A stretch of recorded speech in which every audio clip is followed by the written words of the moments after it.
Hermanos, buenas noches. Gracias por conectarse una vez más en Ibeca en Casa. Hoy tocaremos un tema muy interesante. Veremos el recorrido de los antiguos y cómo desarrollaron su fe. Tengo aquí en mis apuntes, hermanos, que anteriormente hemos venido hablando de una fe sencilla. Y tengo que esta fe sencilla nos hace como niños. No es que sea infantil, sino nos hace como niños.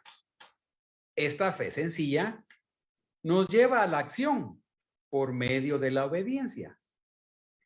Esta fe sencilla me lleva a lo auténtico y no a lo superficial. Esto lo desarrolló nuestro hermano Pastor Ricardo en su momento y luego desarrolló estos puntos. La fe sencilla, el objeto de la fe es nuestro Señor Jesús y es para salvación. Les recuerdo que también la fe sencilla nos lleva a dar un buen testimonio hacia los hombres y hacia Dios, según Hebreos 11, que es donde hoy pondremos un zoom. Miraremos más de cerca esto. Finalmente, Santiago nos recuerda que la fe debe ser visible en las obras y en las obras. Así es, pues, hermanos, que empezamos a ver el tema. Les voy a compartir una presentación.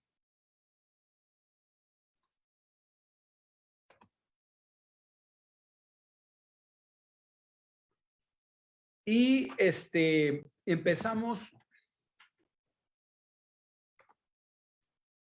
con unos antecedentes y otras consideraciones, hermanos. Les quiero comentar que como antecedentes de lo que el autor va a hablar sobre esta fe en Hebreos 11, la comunidad de creyentes a la cual va dirigida están en desánimo y hay una debilidad de la fe que se pone de manifiesto en la comunidad. En parte se debe incluso a su fluctuación y la no asistencia a las reuniones de culto. Hebreos 10:23 dice, leo, mantengámonos firmes sin fluctuar la confesión de nuestra esperanza, porque fiel es el que prometió. Y en el 25 dice, no abandonando nuestra propia asamblea como algunos tienen por costumbre, sino exhortándonos, y tanto más cuanto veis que se acerca aquel día.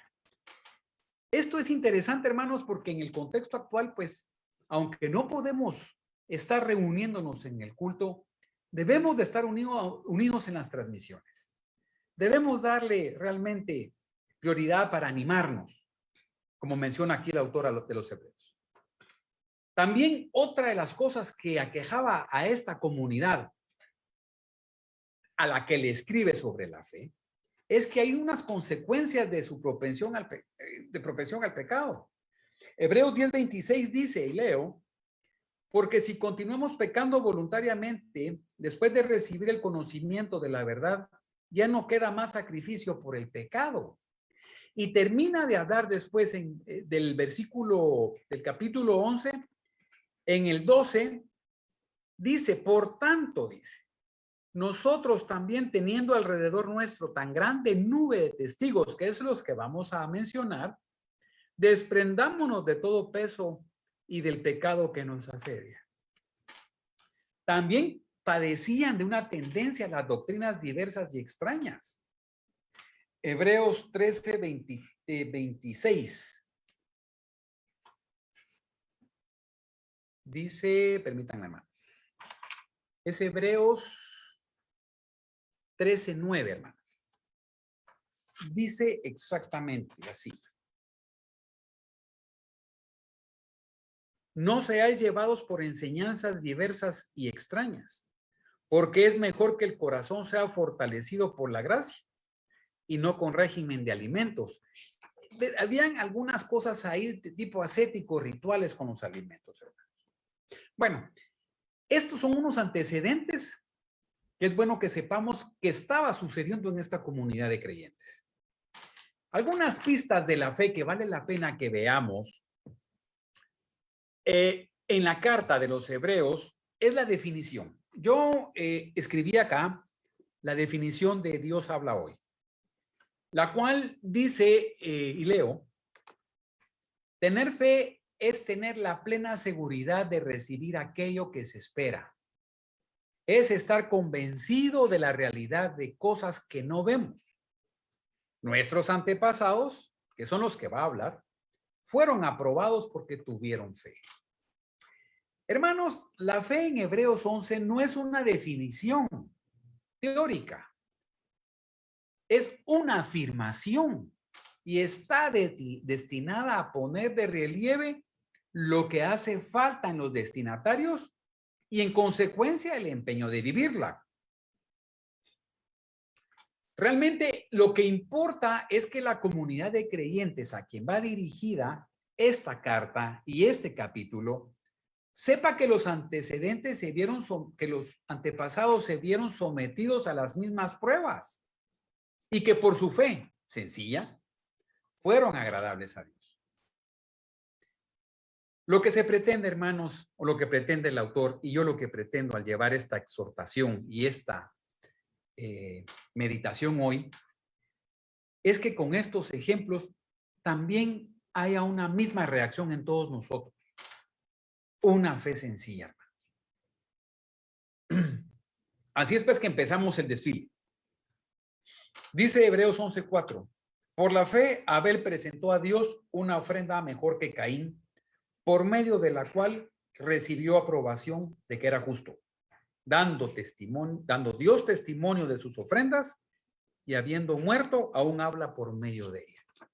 Es interesante, hermanos, que en el relato de Génesis nos indica por qué el sacrificio de Abel era superior al de Caín. El escritor de Hebreos ve la razón en la fe de Abel. Ahora, sí quiero comentarles que podemos concluir que Abel estaba en buena relación con Dios. Resulta que de aquí resulta el valor de sus ofrendas y es reconocido por Dios mismo. El testimonio de Dios demuestra que Abel merecía bien el nombre de justo. Abel presentó mejor ofrenda precisamente a causa de su fe. Por encima y a través de la ofrenda fue la fe de Abel la que hizo que lo acreditara o aprobara como justo. Ahora, cuando narra que al presente todavía aún habla, ha de tomarse en la perspectiva de que el autor nos dice que todavía nos habla hoy. El segundo miembro que viene a continuación es Enoc. Enoc, mis estimados hermanos, tuvo una especial amistad con Dios. Y su consecuencia, el haber sido trasladado al cielo. El autor dice que fue debido a la fe. Ese misterioso versículo, por cierto, es la razón, igual que el de Elías en Segunda de Reyes, diera por largo tiempo, hermanos, también algunas leyendas de los judíos. Pero realmente el autor aquí lo que quiere es sacar provecho para lo que se propone demostrar. Lo que realmente hace agradable a Dios, lo que verdaderamente mueve a Dios a aceptar al hombre, es esa fe sencilla, hermanos. El autor insiste en ello una vez más ante todos los destinatarios y también ante nosotros que lo leemos hoy. Y agrega que una indicación del objeto de tal fe que no puede haberse inspirado en el pasaje del Antiguo Testamento relativo a Enoc, sino que procede evidentemente de la enseñanza apostólica. Y es hasta cierto punto, escuchen bien, paralela al versículo 1 de esta carta, donde Dios existe. Señores y hermanos, hay una realidad invisible absolutamente superior a todo lo visible. La inquietud del hombre que busca a Dios no carece de sentido, hermanos. Bien, el tercer ejemplo que nos da Hebreos en 11:7 es Noé.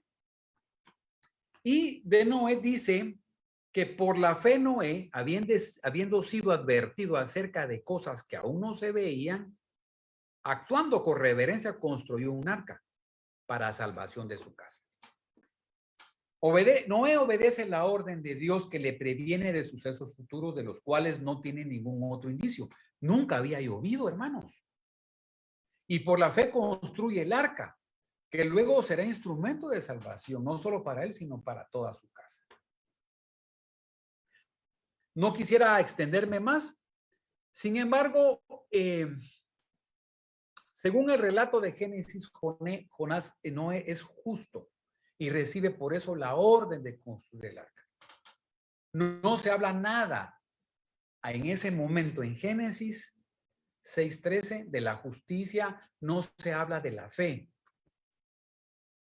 Noé cree porque es justo, llegando a ser heredero de la justicia, de la cual es parte el haber prestado fe obedeciendo y por haber obedecido a la advertencia divina. Ok. Este elemento de obediencia es bien importante en la fe, hermanos.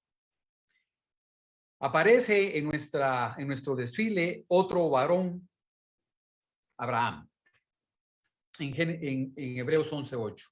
Y dice que por la fe Abraham, siendo llamado, obedeció para salir al lugar que iba a recibir por herencia. Y salió sin saber a dónde iba. Fíjense, pues, hermanos, que él es llamado a dejar su patria. Marcha a otro país. El autor de Hebreos subraya con énfasis que la obediencia de Abraham consistió en haber creído un destino anunciado y prometido por Dios, el cual para él era desconocido.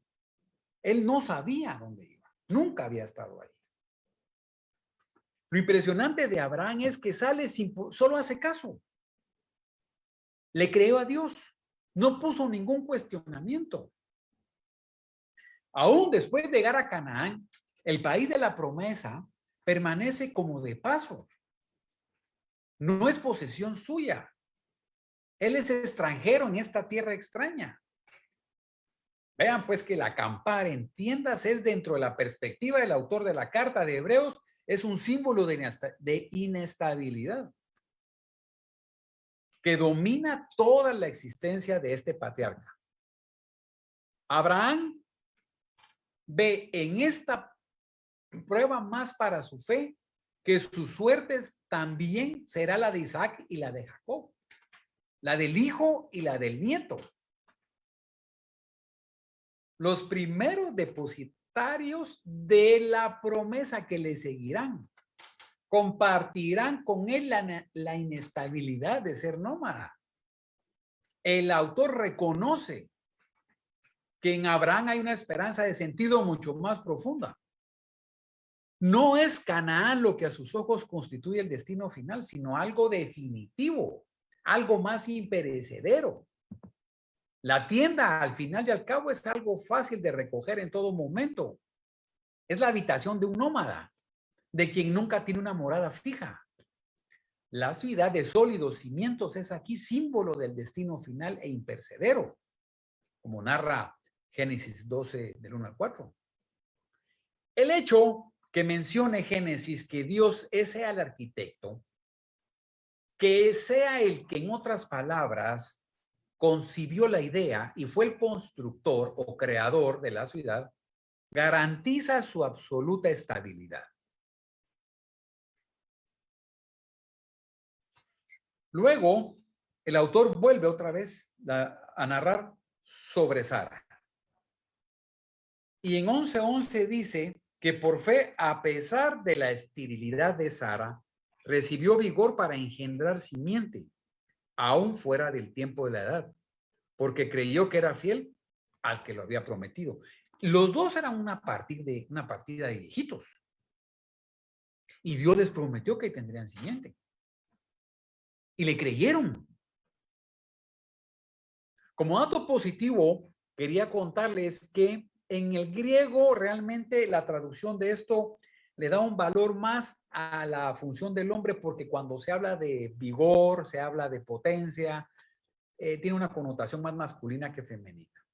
En todo caso, ¿verdad? En todo caso, la fe explica el prodigio de un hombre que estaba sexualmente muerto, según refiere Génesis. Sexualmente estaba muerto. Naciera una descendencia numerosa que se describe con esas palabras. Génesis 15. Y hacia ahí va donde va la argumentación del autor de la carta de Hebreos. La fe siguió siendo fe. Los patriarcas no vieron el cumplimiento de las promesas, a pesar de que por ellas habían empeñado incluso su vida.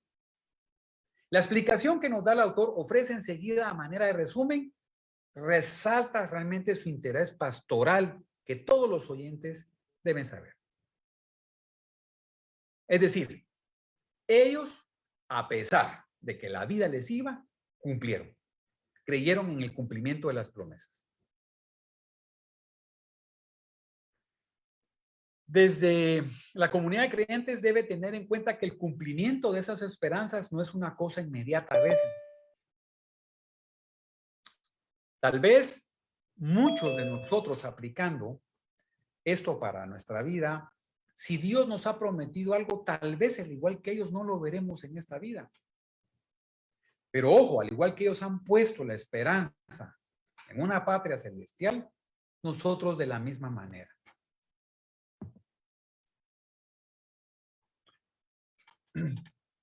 La ciudad celestial la veían los patriarcas y la deseaban como el ansia del caminante.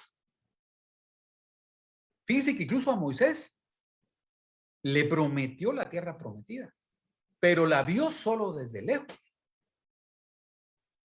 Desde lejos vio el país de Canaán, según Deuteronomio 32, 52. Entonces, hermanos, la ciudad celestial, los patriarcas la veían y la deseaban con el ansia de un caminante que por fin divisa de lejos la meta. Ellos sabían que eran extranjeros y peregrinos y lo reconocieron, pero fueron animados por esa fe sencilla.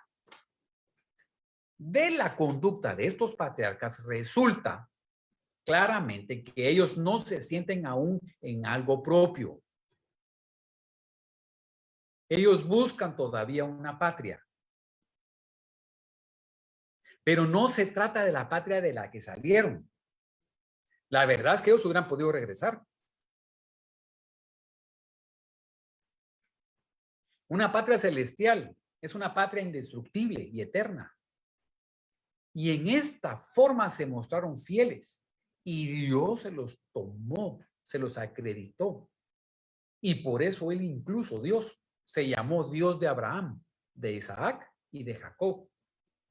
Es más, la patria, la ciudad tras la cual anduvieron, les abre ahora sus puertas y podrán llegar con nosotros en la consumación de los tiempos. Luego de hablar de Abraham, quisiera que siguiéramos hablando de Isaac, Jacob y José. Hebreos 11:20 nos menciona: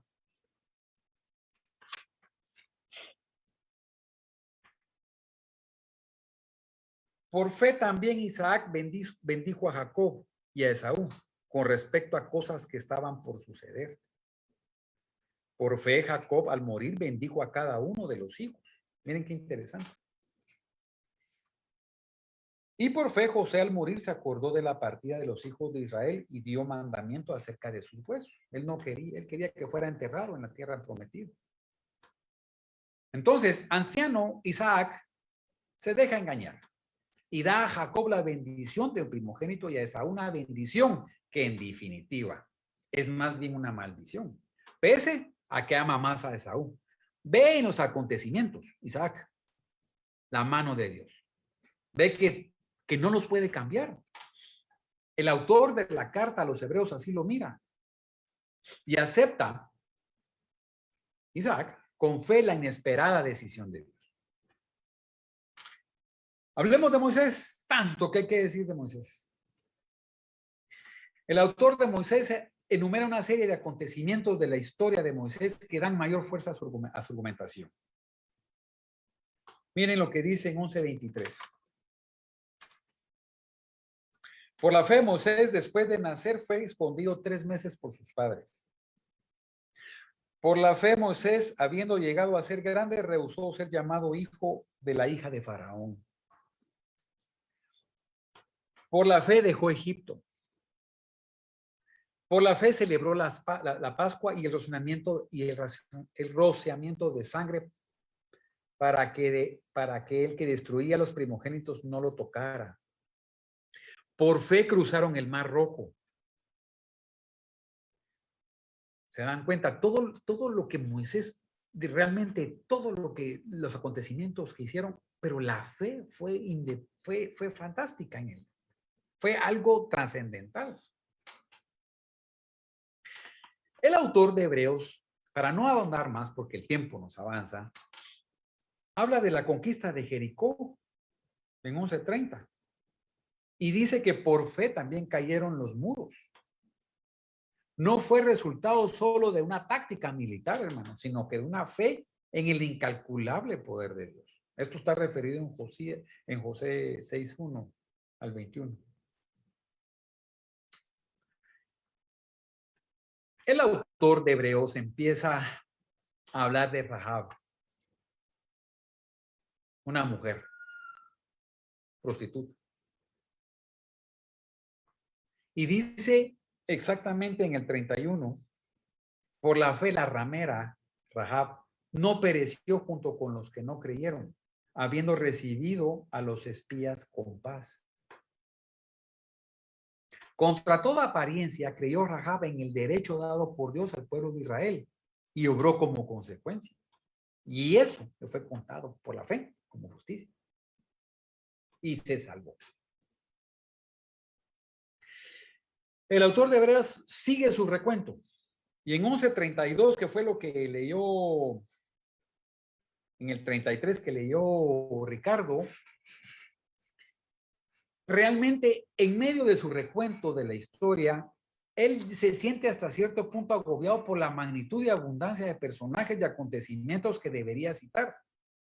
Y termina con esta serie de hazañas que se cuentan con tales héroes y de situaciones dolorosas. Es curioso. En la primera lista son serie de hazañas y en la segunda son situaciones dolorosas. La fe tiene ese componente. Tiene grandes victorias y tiene aflicciones para depurarla.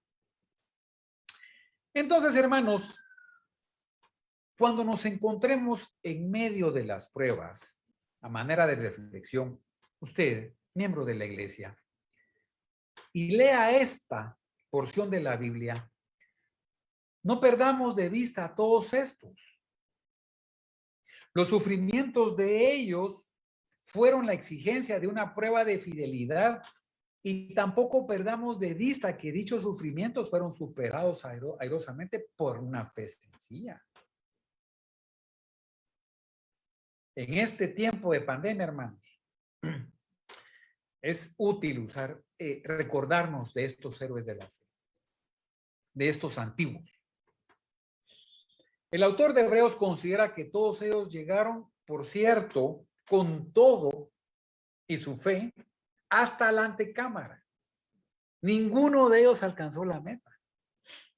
Y pone en evidencia que el cumplimiento definitivo de la realidad escatológica de Dios, de las promesas, supera absolutamente todo lo terrenal. Ante esa realidad, la propia muerte, incluso corporal, es insignificante. Hermanos, Dios hubiera podido situar en cualquier época el fin de los tiempos, en cualquier época. Y con él, con el fin de los tiempos, el cumplimiento de sus promesas. Pero no lo hizo antes porque nosotros, tanto los creyentes de ese momento como nosotros, sí, nosotros, los miembros de IBEC, los miembros de la Iglesia Global actual del año 2021, somos parte de su plan. Y la realización de este plan incluye también esta generación, que es la de los últimos tiempos. Nótese lo que dice en Hebreos al final del capítulo 11, que en el 40, habiendo provisto Dios algo mejor para nosotros, para que no fueran perfeccionados sin nosotros. Ellos no llegan al perfeccionamiento sin nosotros. Vaya pues, dicho en otras palabras, llegan al mismo tiempo con nosotros al perfeccionamiento. A consecuencia, todos, de una fe sencilla. Para meditar, hermanos, ¿es consciente usted de la situación que le ha tocado vivir en esta época? Hablando en serio, ¿usted es consciente de esta situación? ¿Es consciente que la nube de testigos desfila desde su lejano pasado en busca del presente que vive la comunidad de hebreos y la nuestra? ¿Se justificaría que tanto esa comunidad no responda? ¿Con tanto ejemplo se justificaría que nosotros no respondamos?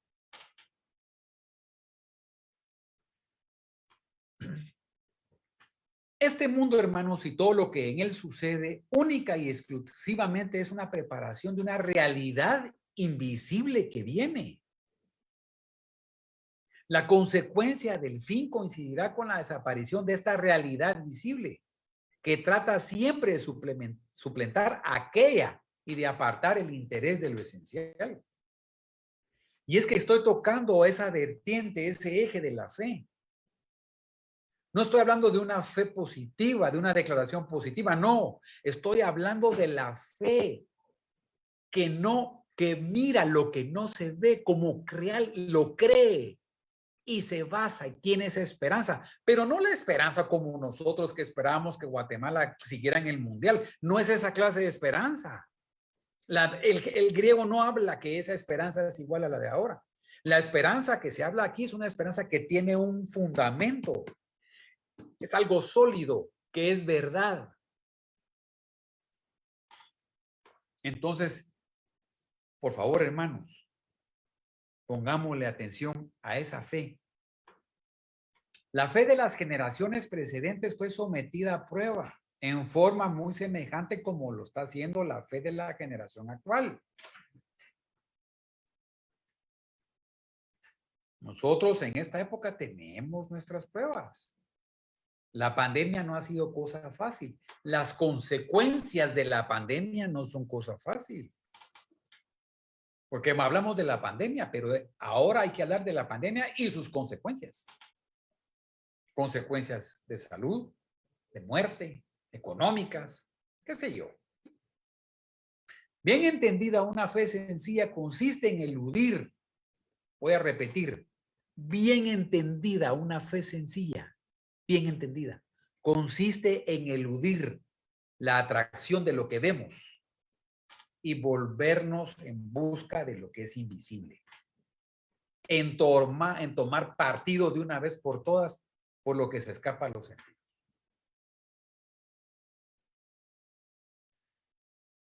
Oremos, hermanos. Amado Padre, te damos gracias, Señor, por esta noche. Gracias, Señor, por darnos la oportunidad de conocer la fe sencilla de los antepasados. Que nos sirvan, Señor, de ejemplo. Te pedimos, Señor, que des a cada uno la porción de lo expuesto. Y pedimos que bendigas a todos. En el nombre de Cristo Jesús oramos. Amén.